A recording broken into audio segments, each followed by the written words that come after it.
অদূৰ ভৱিষ্যতত পুনৰ নিৰ্ধাৰণ যেতিয়া কৰে সেইটো সময়ত BTC-টো টাৰ্মিনাছ মানে পলিটিকেল BTC পলিটিকেল বাউণ্ডাৰীৰ ভিতৰতে দুটা লোকসভা সমষ্টি কৰিব লাগে আৰু ইয়াৰ কাৰণে আমাৰ BTC একৰ্ডত 2 লাইন ভাৰত চৰকাৰে লিখি দিছে যে যেতিয়া ডেলিমিটেশ্যন হ'ব তেতিয়া ডেলিমিটেশ্যন কমিশ্যনে সিদ্ধান্ত লৈ পেলাই সেইটো কৰিব বুলি লিখা আছে এতিয়া ডেলিমিটেশ্যন কমিশ্যনক ভাৰত চৰকাৰে এটা টাৰ্মছ অফ ৰেফাৰেন্স দিছিলে সেই টাৰ্মছ অফ ৰেফাৰেন্সৰ কোৱা হৈছে যে যেতিয়া সমষ্টি নিৰ্ধাৰণ কৰা হয় তেতিয়াহ'লে ডিষ্ট্ৰিক্ট বাউণ্ডাৰী এডমিনিষ্ট্ৰেটিভ ডিষ্ট্ৰিক্ট বাউণ্ডাৰীবোৰ এনক্ৰছ নকৰিব মানে ক্ৰছ নকৰিব আৰু লোকেল গভৰ্ণমেণ্ট ডিষ্ট্ৰিক্ট কাউন্সিলবোৰৰ বাউণ্ডাৰীটো ক্ৰছ নকৰিব সেইটো এটা টাৰ্মছ অফ ৰেফাৰেন্সৰ ভিতৰত আছে আৰু সেই মতে আমি ভাবোঁ যে 2007 চনত যেতিয়া ডেলিমিটেশ্যন কমিশ্যনে নটিফিকেশ্যন দিছিলে সেইটো সময়ত কোকৰাঝাৰ আৰু ওদালগুৰি লোকসভা সমষ্টিৰ নাম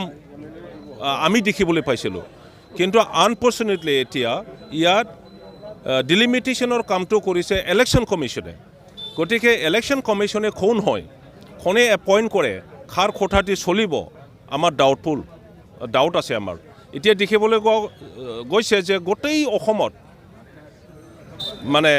এছেম্বলি সমষ্টিবোৰ এনেকুৱা বনোৱা হৈছে আমাৰ ডাউট লাগিছে যে পাৰ্টিকুলাৰ কোনোবা পলিটিকেল পাৰ্টিক বেছ কৰি পেলাই তেখেতসকলে যেন সদায় জিকি থাকে সেইটো টাৰ্গেট কৰি পেলাই সমষ্টিবোৰ বনোৱা হৈছে আমি দেখিবলৈ পাইছোঁ কোকৰাঝাৰ ডিষ্ট্ৰিক্টতে বাউখুমগুৰি এটা সমষ্টি বনোৱা হৈছে যি বাউখুমগুৰি এৰিয়া আৰু পপুলেশ্যন ৱাইজ হ'লে চিডলিৰ পৰা যি এৰিয়া আহিছিলে আৰু ইষ্ট বেলাচীপাৰা ৱেষ্ট বেলাচীপাৰা এই সমষ্টিবোৰৰ যি BTC এলেকাত সোমাইছে সেইটো লৈ পেলাই এটা সমষ্টি বনাব পৰা এৰিয়াও আছে আৰু পপুলেশ্যনো আছে কিন্তু সেইটো নকৰি চিডলিৰ পৰা অহাটো কোকৰাঝাৰৰ লগত থৈ পেলাই বাউখুমগুৰি সমষ্টিখন এনেকুৱা বনালে মানে দীঘলকৈ সৰু এৰিয়া গৌৰাং নদী আৰু নদী কাষে দি ঠানি পেলাই একদম ভূটান বৰ্ডাৰলৈকে লৈ গৈছে আমি জানো আপোনালোকে সকলোৱে জানে যে এই মেমৰেণ্ডামত গোটেই BTCৰ সম্পৰ্কীয় থাকিব আৰু বিশেষকৈ আমাৰ এই গোসাইগাঁও সমষ্টি আৰু গোসাইগাঁও আগৰ সমষ্টি বাকী যেনেকৈ ডিভাইড কৰিছে যেনেকৈ বিভাজন কৰিছে মানে আগৰ গোসাইগাঁও সমষ্টি আৰু নাই কোনো কেৰেক্টাৰে নাই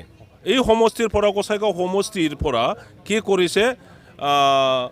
বাউখুমগুৰিত কয়েকটা গাঁও ভিতৰৰ পৰা ওলাই লৈ গৈছে আৰু কয়েকটা গাঁওটো ফৰবৰ যোৱাৰ লগত দি দিছে আৰু কয়েকটা গাঁওটো দথমাৰ লগত দি দিছে মানে গোসাইগাঁও বাকী হিচাপে তেখেতসকলে যেনেকৈ ভোট দিছিলে এটা চেণ্টিমেণ্ট আছে এটা ইণ্টিগ্ৰিটি আছিল এতিয়া যি নতুনকৈ বনোৱা হৈছে তাতে গোসাইগাঁও বাকী ফুৰাফুৰিকৈ বিভাজন কৰি দিছে আমি চিভিল SDOৰ থ্ৰু ইলেকশ্যন কমিশ্যনাৰক আমি পঠিয়াই দিম